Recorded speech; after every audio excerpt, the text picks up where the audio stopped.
Chapter 17. The impact with the hard-packed earth of the plane knocks the wind out of me. My backpack does little to soften the blow. Fortunately, my quiver has caught in the crook of my elbow, sparing both itself and my shoulder, and my bow is locked in my grasp. The ground still shakes with explosions. I can't hear them. I can't hear anything at the moment, but the apples must have set off enough mines, causing debris to activate the others. I managed to shield my face with my arms as shattered bits of matter, some of it burning, rain down on me. An acrid smoke fills the air, which is not the best remedy for someone trying to regain the ability to breathe. After about a minute, the ground stops vibrating. I roll on my side and allow myself a moment of satisfaction at the sight of the smoldering wreckage that was recently the pyramid. The careers aren't likely to salvage anything out of that. I'd better get out of here, I think. They'll be making a beeline for the place. But once I'm on my feet, I realize escape may not be so simple. I'm dizzy. Not the slightly wobbly kind, but the kind that sends the trees swooping around you and causes the earth to move in waves under your feet. I take a few steps back and somehow wind up on my hands and knees. I wait a few minutes to let it pass, but it doesn't. Panic begins to set in. I can't stay here. Flight is essential. But I can neither walk nor hear. I place a hand to my left ear, the one that's turned toward the blast, and it comes away bloody. Have I gone deaf from the explosion? The idea frightens me. I rely as much on my ears as my eyes as a hunter, maybe more at times. But I can't let my fear show. Absolutely, positively, I am live on every screen in Panem. No blood trails, I tell myself, and manage to pull my hood up over my head, tie the cord under my chin with uncooperative fingers. That should help soak up the blood.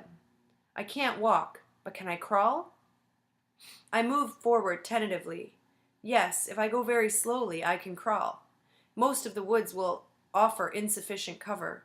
My only hope is to make it back to Rue's corpse and conceal myself in greenery. I can't get caught out here on my hands and knees in the open.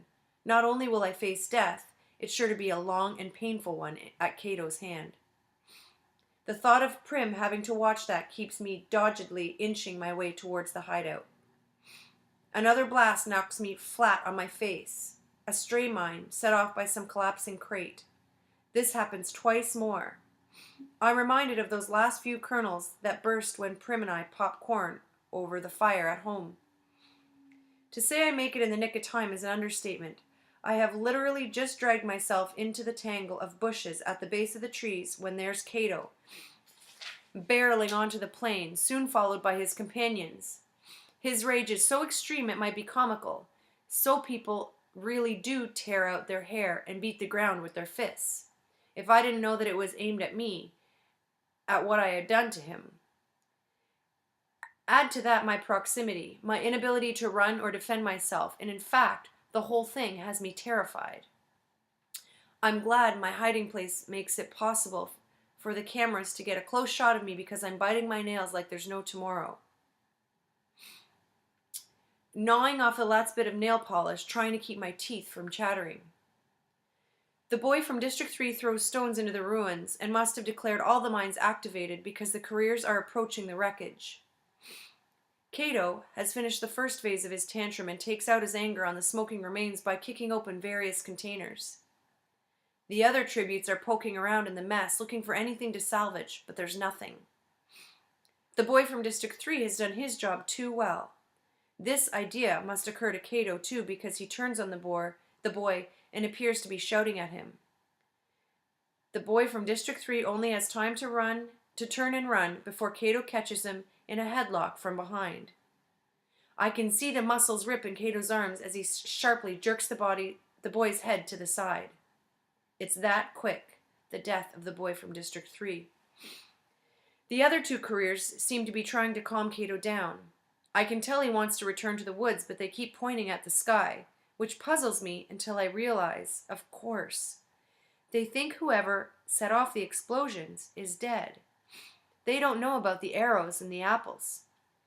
They assume the booby trap was faulty, but that the tribute who blew up the supplies was killed doing it. If there is a cannon shot, it could have been easily lost in the subsequent explosions. The shattered remains of the thief removed by the hovercraft. They retired to the far side of the lake to allow the game makers to retrieve the body of the boy from District 3 and wait. I suppose a cannon goes off. A hovercraft appears and takes the dead boy. The sun dips below the horizon. Night falls. Up in the sky I see the seal and know the anthem must have begun. A moment of darkness. They show the boy from District 3. They show the boy from District 10, who must have died this morning. Then the seal reappears. So now they know. The bomber survived. In the seal's light, I can see Kato and the girl from District 2 put on their night vision glasses. The boy from District 1 ignites a tree branch for a torch, illuminating the grim determination on all their faces. The careers stride back into the woods to hunt. The dizziness had subsided while my left ear is still deafened. I can hear a ringing in my right, which seems a good sign. There's no point in leaving my hiding place, though. I'm about as safe as I can be here at the crime scene. They probably think the bomber has a 2 or 3 hour lead on them. Still, it's a long time before I risk moving.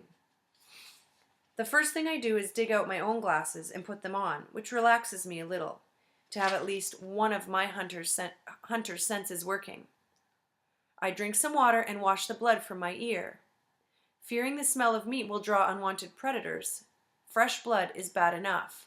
I make a good meal out of the greens and roots and berries Rue and I gathered today. Where is my little ally? Did she make it back to the rendezvous point? Is she worried about me? At least the sky has shown we're both alive. I run through the surviving tributes on my fingers. The boy from 1, both from 2, Foxface, both from 11 and 12. Just 8 of us. They must be getting really hot in the capital. They'll be doing special features on each of us now, probably interviewing our friends and families.